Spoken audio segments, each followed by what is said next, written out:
마가복음 1장 40절로 42절입니다. 불 켜주세요. 감사합니다.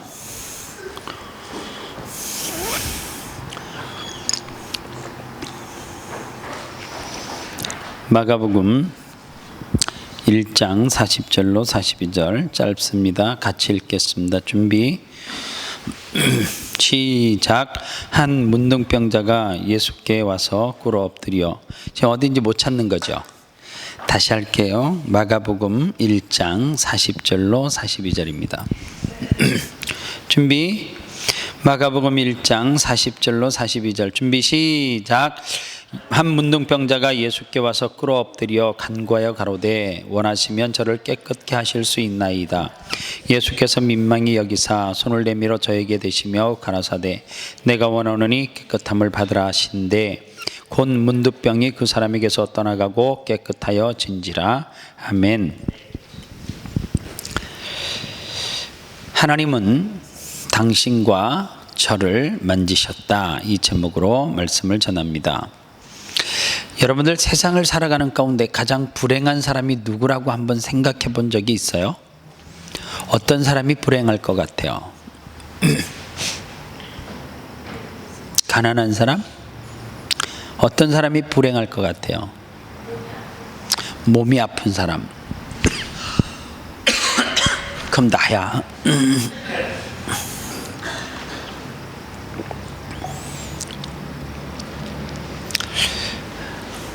제가 오늘 성경이 본문을 보다가요, 세상에서 이런 사람이 정말 불행한 사람이 아닐까라는 생각을 해봤어요. 그 사람이 어떤 사람이냐면 누군가 몸이 아픈데 그 아픈 것 때문에 나를 만지기를 꺼려하는 사람, 터치하는 것을 꺼려하는 사람.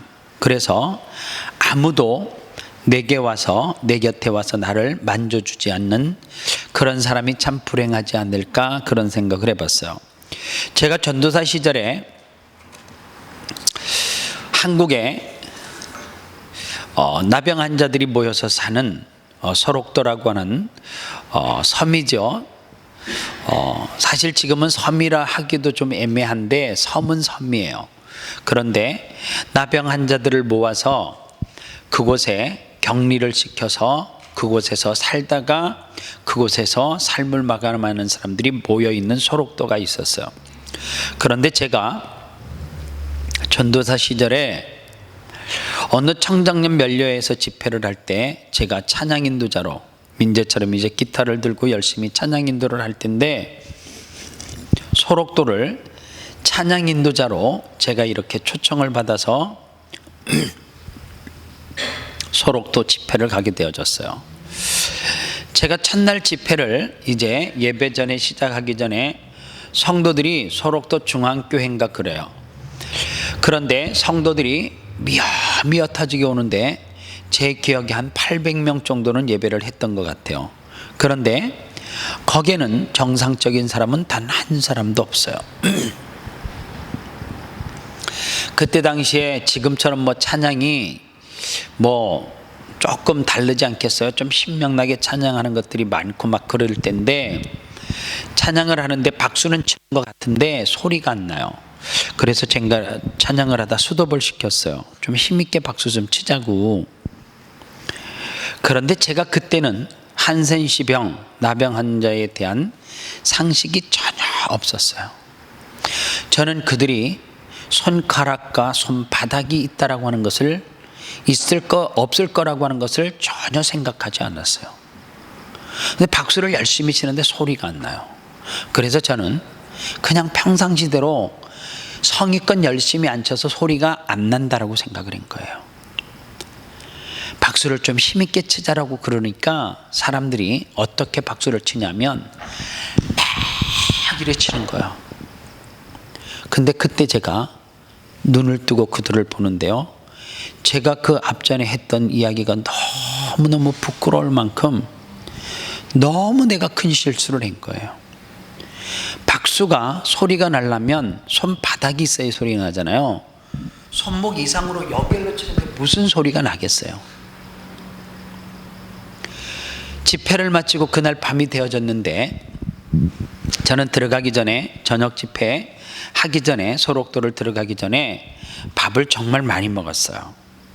왜냐하면 사람들이 거기 들어가면 밥을 쉽게 먹지 못한다고 그러더라고요. 저녁 집회를 마치고 나니까 배가 출출하죠. 장로님 댁에 들어가서 다가를 주는데, 그때 다가가 감자도 줬고 참외도 줬고 수박도 줬어요. 그런데 감자를 삶아가지고 들어왔고, 수박과 참외를 이제 깎아서 가지고 들어온 거예요. 그런데 저에게 주는데 못 먹겠더라고요. 배가 고픈데요. 그날 저녁 제가 속에 먹은 게 얹혔는지 소화가 안 된다고 안 먹었어요. 그리고 그 다음 날이 됐어요. 그런데 그 사람들은 제가 왜 안 먹는지를 수많은 경험을 통해서 알고 있었던 거예요. 사람이 표정을 보면 저 사람이 얹혔는지, 그죠? 배가 고픈지, 고픈데 안 고픈 척 하는지, 아니면은 이 음식을 거절하는 건지 느낌으로 알잖아요. 근데 그 사람들은 명확하게 저를 알고 있었어요. 그 다음날 배가 고프잖아요. 안 먹을 수가 없었어요. 그 집회는 3박 4일 동안 계속돼야 되는데 찬양 인도를 하면서 어떻게 굶으면서 해요. 배가 고픈데. 그날 밤에 하나님 앞에 기도하기를 시작했어요. 이 사람들이 내오는 음식을 제가 먹을 수 있는 용기를 달라고. 음식을 놓고 믿음을 달라고 기도해봤던 적이 처음 있던 것 같아요. 하나님이 음식을 먹을 수 있는 믿음을 달라고 기도했어요. 그날 아침이 됐는데 음식을 먹으려고 트라이를 하는데 넘어가지 않고 못 먹겠는 거예요. 그래서 여전히 속이 불편해서 밥을 못 먹겠더라고. 그때 같이 갔던 박 목사님이 계셨는데, 이 목사님이 박 전도사님 먹어, 그냥 안 죽어 그랬어요. 그분 저하고 되게 친했던 분이에요. 박노진 목사님이라고. 그분이 그러는 거예요. 그분은 거기를 여러 번 드나 들으셨어요. 안 죽어 먹어 그러더라고요. 근데 차마 제가 그 비유가 약해서 못 먹었어요. 그날 찬양인도 오전에 하고 나서 하나님 앞에 기도했어요. 하나님, 내게 믿음을 달라고. 그 기도는 여전히 밥을 먹을 수 있는 믿음을 달라고 기도를 했어요. 그런데 그날 저녁까지 제가 밥을 못 먹었어요. 소록도 들어가기 전에 점심 먹고 그 다음날 저녁이 될 때까지 밥을 하나도 못 먹었어요. 저녁 집회 찬양 인도를 하면서 하나님 앞에 내가 너무 가짜인 것 같아서 그냥 눈물이 나는 거예요. 너무 가짜인 것 같아서 찬양을 하면서 눈물 범벅이 돼서 찬양을 하면서, 하나님 내게 믿음을 주시옵소서, 이 음식을 먹을 수 있는 믿음을 주세요. 그런데 그날 저녁에 제가 정말 하나님 앞에 깨어지는 기도를 많이 했던 것 같아요. 집회를 다 마쳤는데 다 찬양팀 같이 갔던 친구들은 막 상황들을 이제 집회 마치고 정리를 하고 선을 라인을 준비, 모든 같은 스태프들이 다 정리를 하고 그 장로님 댁으로 저녁 이 야식을 이제 간식을 먹으러 또 갔어요. 갔는데 제가 기도를 하다가 사람들이 눈을 뜨니까 아무도 없어요. 그런데 한 사람이 계신 거예요. 장로님, 사모님이 계시고 저를 기다리고 있었던 거예요. 전도사님, 저희 댁으로 다 갔다고, 같이 가시자고. 다른 사람들은 열심히 그거를 먹고 있었어요. 그런데 그날 제가, 하나님, 이 음식을 먹지 못하면 제가 찬양 인도를 어떻게 할 수 있냐고, 그리고 기도를 하고 그 음식을 먹기 시작했어요. 그 음식은 못 먹을 음식이 아니에요. 우리가 일상생활 가운데 흔히 접할 수 있는 음식, 똑같은 음식이었어요. 그런데 그 음식을 먹는데 제가 꼬박 저녁 굶었지요, 야찬 굶었지요, 아침, 점심, 저녁 5끼를, 그들이 주는 5끼를 굶고 난 다음에 6끼째 밥을 먹기 시작한 거예요. 간식을 먹기 시작했어요. 그랬더니 장로님이 그러더라고요. 전도사님, 생각보다 빨리 적응하시네요. 그렇게 이야기를 했어요. 그런데 그 나중에 이야기가 저를 되게 배려하는 이야기였던 거예요. 저처럼 적응을 잘 못하는 사람이 없었던 거죠. 전도사님 중에 특히 박효진 목사님이 박노진 목사님이 저한테 그래요. 오늘 저녁에 안 먹었으면 방전사 쫓아보낼라 그랬다는 거예요. 오늘 저녁까지 안 먹고 버팅기리면 그냥 보낼라 그랬다는 거예요, 집으로. 무슨 놈의 목회자가 되겠다는 사람이 그렇게 비유가 약하고 그렇게 가리냐고. 그날 저녁에 제가 밤새도록 성전에 나와서 기도했어요. 근데 제가 너무너무 그날 밤에 기도를 하다 충격을 받았어요. 새벽 2시쯤 되어졌던 것 같아요. 왜 옛날에 그 교회 보면 큰 시계 이 추 달린 거 있잖아요. 이게 있는데 딩딩 시간별로 치는 게 있어요. 2시 30분 같으면 한 번 딱 울려요. 2시 되면 2번 울리고 3시 되면 3번, 이런 시계가 있어요. 2시 2번 울리고 난 다음에 한 번 더 울렸는데 조금 있다가 먼 사람들의 똑똑똑똑똑 하는 소리가 나요. 깜짝 놀랐어요. 자다가 졸다가 기도를 하는데 눈을 떠서 보니까 사람들이 그 시간에 성전을 향해서 들어오기를 시작하는 거예요. 성전을 향해서 들어와서 기도를 하기 시작하는 거예요. 새벽 2시 반 조금 넘은 시간에. 새벽 예배는, 새벽 집회는 5시 반에 했거든요. 3시 반, 4시 반, 5시 반, 3시간을 미리 나와서 그 성도들이 기도하기 시작하는 거예요. 기도하는 소리를 가만히 들어보니까 누구에 대한 기도냐? 자기들을 위한 기도가 하나도 없어요. 이 집회를 인도하고 있는 찬양팀서부터, 찬양 인도하는 저부터, 설교하는 목사님서부터, 함께 왔던 스태프진들 한 사람 한 사람 이름을 다 애워가지고 그 새벽에 기도하는 거예요.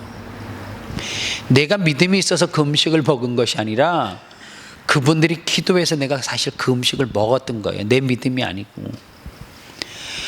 그게 인연이 돼서 첫 집회를 그렇게 마치고 난 다음에 인연이 돼서 나올 때쯤 제가 너무너무 사랑하게 됐던 집사님 부부가 계셨어요. 그런데 마지막에 제가 그 집에 가서 식사 초대를 받아서 식사를 하고 그분이 제가 나올 때 뭐라고 얘기했냐면 제가 평생 동안 죽는 날까지 전도사님을 위해서 기도하겠다라고 이야기를 해주셨어요. 그리고 그날 그 집사님과 제가 처음으로 나오는 날 나병 환자, 한센시 병을 가진 사람과 뜨겁게 포옹을 하고 한참을 제가 울었어요. 그게 인연이 돼서 해마다 소록도를 들어가고 그 집회를 들어가고 또 제가 집회를 하면서 들어가게 됐는데 소록도를 들어가면서 제게는 누가 생겼냐면 기도해주는 영적인 부모님이 한 사람 한 사람씩 늘어나기 시작했어요. 그런데요, 제가 전도사 사역을 하면서 마지막에 저를 위해서 첫 번째 영적 자녀로 삼고 기도해줬던 그 집사님이 돌아가실 때 제가 장례식을 갔었어요. 갔는데 나는 세상에 그렇게 쓸쓸하게 죽음을 맞이하고 그것을 당연시 여기고 죽어서도 소록도 밖을 나가지 못하는 것을 제가 처음 보고 얼마나 많이 울었는지 몰라요. 누구도 접촉해주지 않는 거예요. 누구도 그들을 사랑한다라고 말을 하고 돈을 보내기는 하는데 그들을 안아주고 접촉하지 않아요. 왜 접촉하지 않아요? 그들의 병이 홍내게 옮겨질까 봐. 어느 목사님의 자녀가 있었습니다. 막내는 아빠하고 포옹하는 것을 너무너무 좋아했어요. 온유는 아니에요. 그런데 어느 날 그 아이가 아폴로라고 하는 눈병을 앓기 시작했어요. 그런데 엄마가 이렇게 말한 거야. 아들, 아빠 끌어안지 마. 아빠 끌어안으면 안 돼. 그런데 그 아이는 아빠 곁을 계속해서 서성이는 거예요. 왜요? 아빠가 안아줄 때를 기다리는. 너 아빠 안아가지고 눈병 걸리면 아빠는 주일날 설교해야 되는데 설교 못해. 너 큰일 나. 가까이 가지 마. 막 그런 거예요. 그런데 그 아이가 그것 때문에 충격을 받은 거예요. 내가 지금 눈이 아픈데 그 눈 때문에 아빠에게 안길 수 없다라고 하는 충격이 어마어마하게 큰 거였어요. 인도에 가면 여러분들 카스트 제도라고 하는 것이 있어요. 이 카스트 제도라고 하는 것이 뭐냐면 신분이 명확하게 구분이 되는 거예요. 그래서요, 높은 지위에 있는 사람과 낮은 신분에 있는 사람과 만나서도 안 되고 특히 연애를 하면 있을 수 없는 일이에요. 이런 일이 벌어졌습니다. 높은 지위에 있는 여자와 낮은 지위에 있는 남자가 서로 사랑을 하게 되어졌습니다. 그것이 사람들에게 들켰어요. 그래서 그 마을에서 회의를 거쳐서 남자는 머리가 터질 정도로 돌에 맞아서 머리가 터져가지고 돌에 맞아서 죽게 되어졌고, 여자는 불타는 통나무로 온몸을 지지하게 했대요. 여러분들, 높은 지위에 있는 사람과 낮은 지위에 있는 사람의 신분 때문에 그렇게 했다는 거예요. 어느 사회나 언터치블이라고 하는 것은 있는 것 같아요. 문둥병자가 대표적으로 언터치블이에요. 그런데 보세요, 중요한 거는 이 땅에 많은 사람들이 살고 있는데 예수님께서 이 땅에 있는 사람들, 쉽게 말하면 성경에서 대표적으로 가까이 갈 수 없는 사람들, 그런데요, 오늘 예수님께서 문둥병자가 가까이 오셨을 때에 다른 사람들은 예수님 곁에 바싹 갔지만 문둥병자는 예수님 곁에 가까이 갈 수 없어요. 특히 예수님을 뭐 할 수 없어요? 터치할 수 없어요. 그런데 오늘 성경 본문에 보니까 뭐라고 쓰여져 있어요? 예수님께서 문둥병자가 말하는 것을 보고 민망히 여기사 손을 내밀어, 이렇게 되어져 있잖아요. 민망히 여기다라고 하는 말을 왜 이 본문 가운데 썼을까라고 하는 거예요. 문둥병자가 찾아왔는데 예수님께서 그 사람들을 보면서 민망히 여겼대요. 그러면 문둥병자를 보고 예수님께서 그냥 보자마자 민망히 여겼을까? 그렇지는 않아요. 이 문둥병자들은 그 당시에도 부정하다라고 하는 말을 듣고 살았어요. 그래서 문둥병에 걸리게 되어지면 어떻게 하느냐? 그 사람들은 첫째, 가족으로부터 격리를 시켜버려요. 그리고 그 마을에서 쫓아내요. 그 문둥병자와 터치를 한 사람이 있으면 그 사람을 데려다가 격리를 시켜서 7일 동안 두고 봐요. 그리고 난 다음에 부정한지 아는지 판단을 해요. 문둥병자가 어쩌다 그 병이 나았다라고 가족에게 마을로 들어갈 수 있는 것이 아니라 제사장들에게 먼저 가서 내 문둥병이 깨끗하게 씻겨짐을 보이고, 그리고 나서도 제사장이 깨끗하다라고 한달지라도 그 유예 기간을 또 두고 지켜봐야 되기 때문에 마을과 가족의 곁으로 바로 갈 수가 없어요. 이게 문둥병자예요. 그런데 문둥병에 걸린 사람들이 수많은 군중들 가운데 섞여서, 병자들과 함께 섞여서 예수님 앞에 갔을 때에 문둥병자는 예수님 곁에 가까이 갈 수 있었겠어요? 사람들이 이렇게 말했겠죠. 가지가지의 병에 걸려있던 사람들도 저 사람들은 부정하다. 어떤 사람들은 그들을 향해서 돌을 던졌는지도 몰라요. 그러니까 예수님께서 그 모습을 보고 민망한 거예요. 예수님께서 민망히 여기사, 그리고 모든 사람들은 그 사람을 터치하나요? 터치할 수 없어요. 왜요? 그 병이 내게 옮을까 봐. 그런데 예수님은 그에게 손을 얹으사 그를 낫게 했대요. 여러분들 잘 보세요. 우리 곁에 내 레벨과 수준이 맞지 않는 사람이 있으면 그들과 접촉하지 않으려고 해요. 가려서 사귄다라고 말할 수도 있어요. 내 수준이 떨어질까 봐 그렇게 된다라고 말할 수도 있어요. 여러분들, 예수님이 가장 싫어하는 사람이 어떤 사람일 것 같아요? 죄 짓는 사람, 죄인. 그런데 보세요, 예수님이 저와 여러분들을 만나서 수준이 떨어질까 봐, 그것 때문에 문둥병자를 손으로 얹으면서 예수님이 부정할까 봐, 그런데 예수님은 그런 거 다 계산하지 않았어요. 어떻게 했어요? 그냥 문둥병자에게 손을 얹었고요, 죄가 많은 저와 여러분들에게 어떻게 했어요? 찾아와서 우리를 안아줬잖아요. 그런데 우리는 예수님의 제자인데 어떻게 살아가요? 우리는 내 수준에 맞지 않다고, 나와 뭐가 좀 다르다고. 여러분들 그런 말 많이 듣지 않아요? 어떤 사람은 어떤 그룹끼리만 모이고 어떤 사람은 어떤 사람만 만나고. 사실 교회 안에서도 보면요, 어른들도 그렇고 젊은 사람들도 그렇고 어린아이들도 그렇고 있잖아요. 사람을 되게 가려요.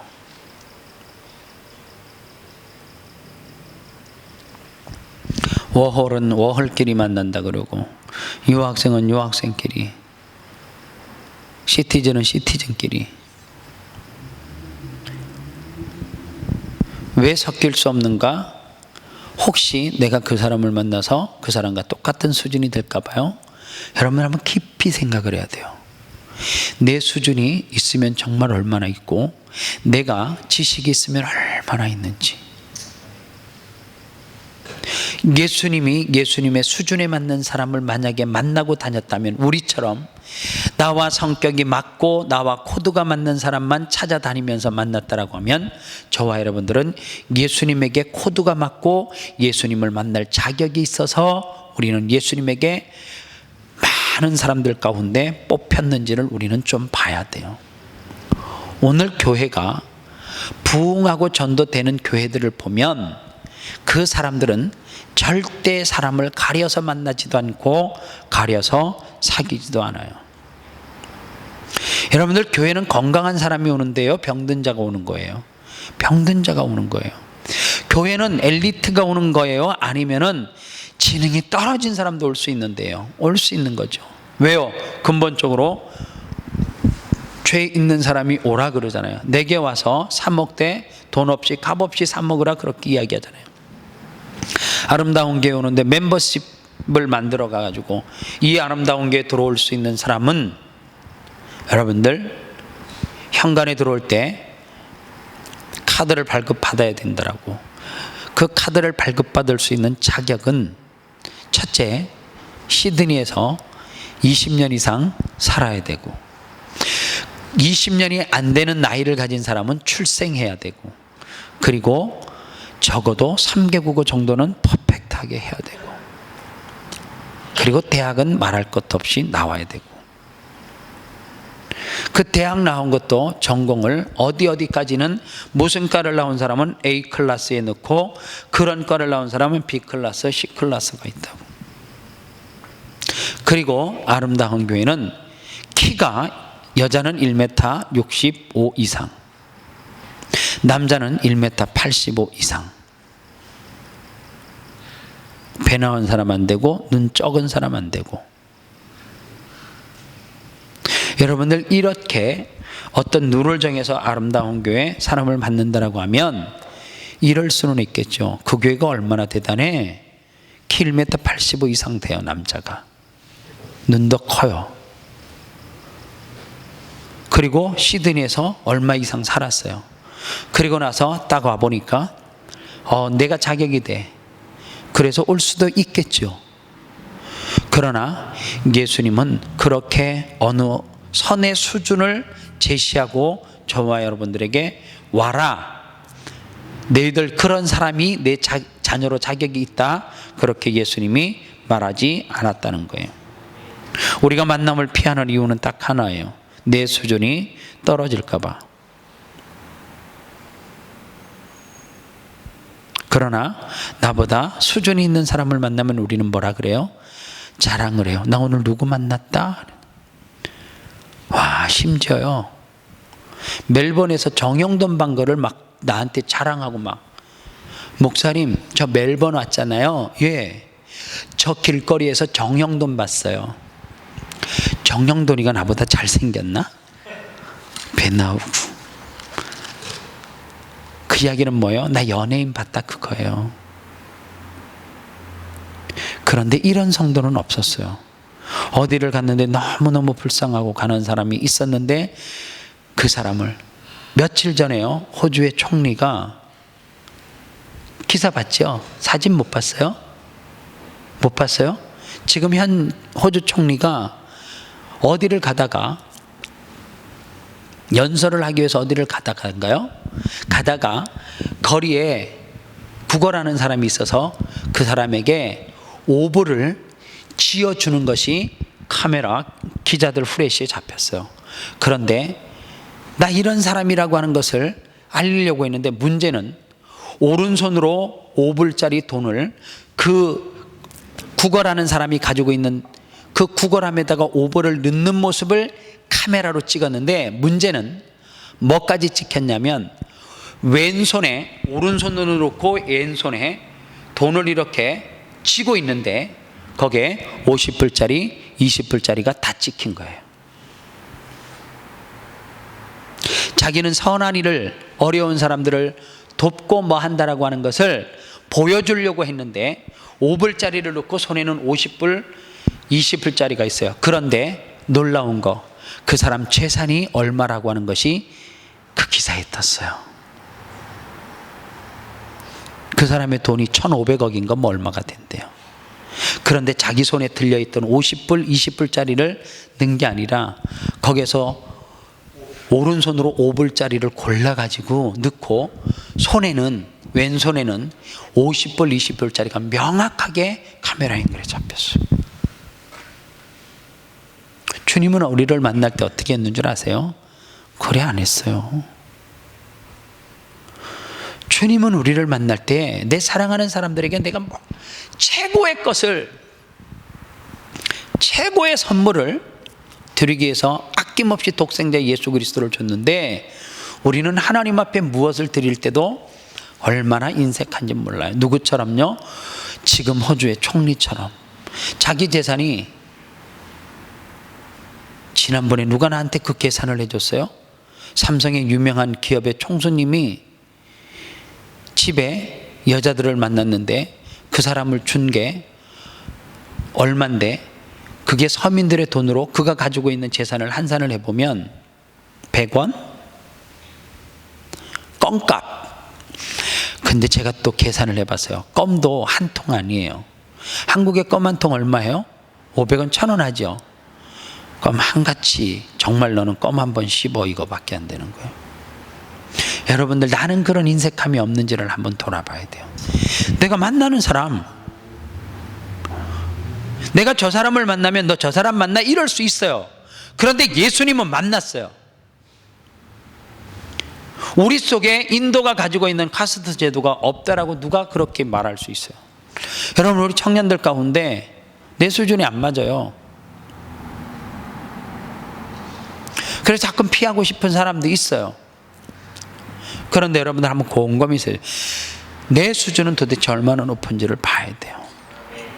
나는 얼마나 높은 수준에 있는 사람인지. 영적으로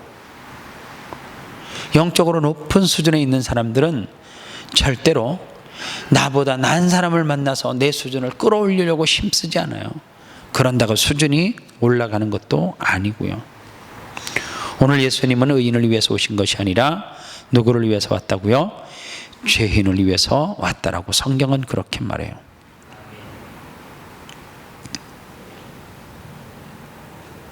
낮은 위치에 있는 사람, 나보다 못한 사람, 우리 아름다운 교회 청년들이 위로하고 격려해 줄 수 있는 따뜻한 손이 있으면 좋겠다라고 하는 생각을 해요. 우리 사랑하는 아름다운 교회 칼로스 청년부들은 할 수만 있으면 연약한 자들에게 그리스도의 사랑의 손길을 내밀 수 있으면 좋겠어요. 그것이 뭐예요? 하나님의 자녀된 삶의 도리예요. 오늘 우리가 그러한 사랑을 좀 회복했으면 좋겠어요. 사랑은요, 만남을 통해서 회복이 돼요. 그래서 우리의 사랑이 좋은 것이, 좋은 그 사랑이 그 혜택을 못 받는 사람들에게 감염을 시켜야 돼요. 우리의 방향이, 우리의 시선이 자꾸만 위에만 바라보지 말고요, 조금 눈을 아래로 좀 내려보고 힘들고 어려운 사람들을 함께 손잡고 격려하고 나아갈 수 있는 우리 칼로스 청년이 됐으면 좋겠다, 그런 생각이 들어요. 그것이 예수님의 삶의 모습이에요. 기도하겠습니다. 하나님 감사합니다.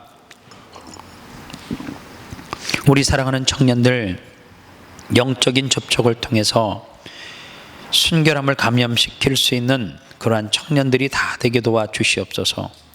내가 어떤 사람을 만나서 내 수준을 높이려고 하는 것이 아니라 비록 내 수준이 떨어진다 할지라도 그것이 예수님의 삶